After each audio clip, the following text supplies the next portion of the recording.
Oke, salam sejahtera kepada tuan-tuan dan puan-puan. Terima kasih juga yang sudah bersama di channel ini. Dan bagi mereka yang belum subscribe channel ini, sila subscribe dan like dan komen, share supaya Anda tidak akan ketinggalan info-info menarik yang ada di channel ini. Berita hari ini saya kongsikan kepada Anda daripada Malaysia sini. Anwar, tak payahlah kita nelayan semua karena dia. Perdana Menteri Datuk Seri Anwar Ibrahim menegaskan kerajaan perpaduan pimpinannya akan terus fokus melaksanakan tanggungjawab dan amanah walaupun berdepan karena pihak tertentu yang mempertikai dasar dilaksanakan, tanpa menyatakan secara terperinci pihak yang dimaksudkannya. Anwar berkata kerajaan mempunyai banyak tugas yang perlu diberikan tumpuan bagi membantu rakyat dan bukan semata-mata melayan karena pihak terbabi. Tak payahlah kita nelayan semua karena dia. Kita tak ambil gaji pun dia marah. Ambil gaji kata tinggi sangat. Ini masalah orang-orang politik yang tidak diperingatkan untuk apa kita ini berjuang dan memimpin. Pemimpin itu kita menunjukkan contoh yang baik. Siapa tidak mahu kemudahan, saya pun mahu, tetapi kita perlu memikirkan tanggung jawab bahwa rakyat yang lain susah, katanya ketika berucap pada program Minum Petang bersama rakyat di Lembah Makanan Bandar Perdana di Bukit Martajam hari ini. Turut hadir istri Perdana Menteri Datuk Seri Dr. Wan Aziza Wan Ismail dan Timbalan Ketua Menteri Pulau Pinang Datuk Ahmad Zukiuddin Bidin Rahman. Anwar berkata pimpinan kerajaan perlu menunjukkan teladan baik dan menghentikan perkara yang boleh merosakkan negara. Saya tak nafi, memang banyak kes-kes, tapi saya kata sejak saya jadi Perdana Menteri, saya tidak tolak ansur dan saya ucap terima kasih kepada Timbalan Perdana Menteri dan Menteri serta Timbalan Menteri. Saya nampak cepat. Saya kena turun gaji, kita turun gaji. Saya kata jimat belanja, kita jimat belanja. Orang politik ada tanggung jawab dia. Penjawat awam ada tanggung jawab dia. Barulah negara ini kita boleh bangkit semula, katanya. Dalam pada itu, Anwar yang juga Presiden PKR berkata, kawasan Parlimen Permatang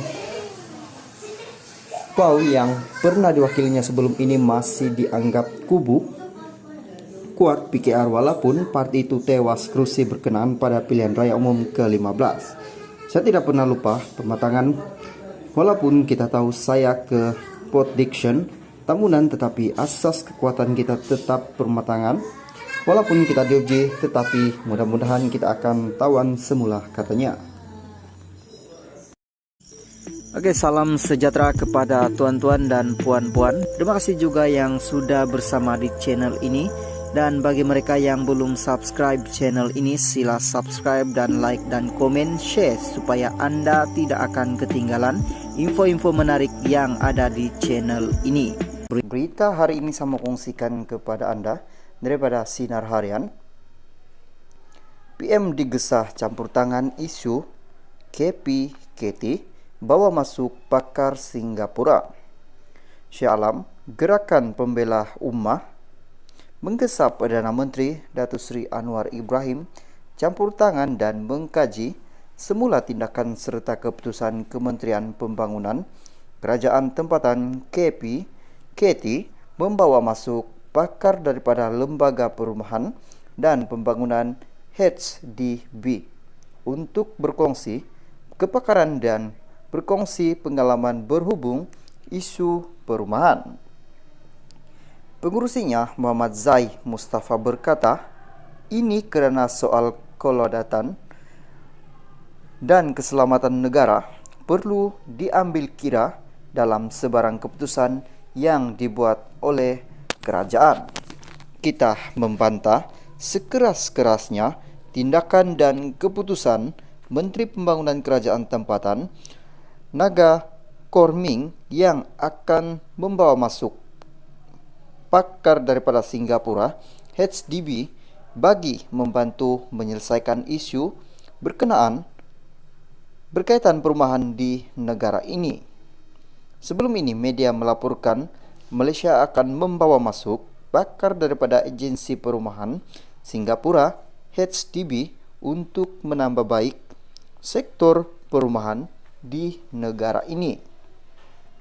Menteri Pembangunan Kerajaan Tempatan NGA Koh Ming berkata kerajaan Singapura bersetuju menghantar beberapa pakar HDB bulan depan untuk berkongsi kepakaran dengan Malaysia.